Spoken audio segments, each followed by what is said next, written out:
حضرت موسیٰ علیہ السلام کے پیٹ میں درد کا احساس ہوتا ہے تو کوہ طور پہ چلے گئے. کیسے جلیل القدر نبی تھے, اللہ سے ڈائریکٹ رابطے تھے, اور جا کے کہا مالک میرے پیٹ میں درد ہو رہا ہے. اللہ اکبر. گھر کے نجی معاملے بھی رب سے ڈسکس کرتے تھے, اور کوئی جو ہے وہ ایسی چیز ہوتی وہ بھی رب سے ہی عرض کرتے تھے.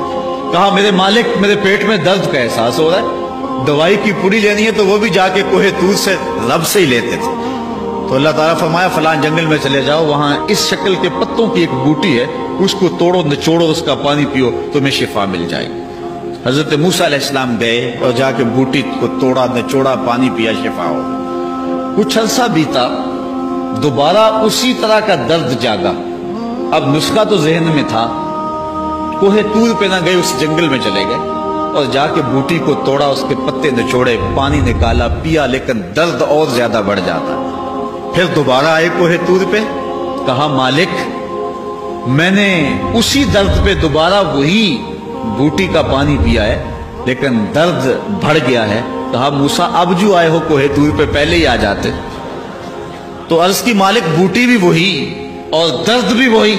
فرمایا سب کچھ وہی ہے, لیکن پہلے میرا حکم تھا, اب میرا حکم ساتھ شامل نہیں تھا. شفا بوٹے میں نہیں رکھی, شفا تو میرے حکم میں رکھی ہوئی ہے. اس لیے ڈاکٹر کے پاس جاؤ, حکیم کے پاس جاؤ, لیکن شفا اللہ سے مانگو, کہ شفا ہمیں دینے والا وہ ہے, وہ ایک وسیلہ ہے.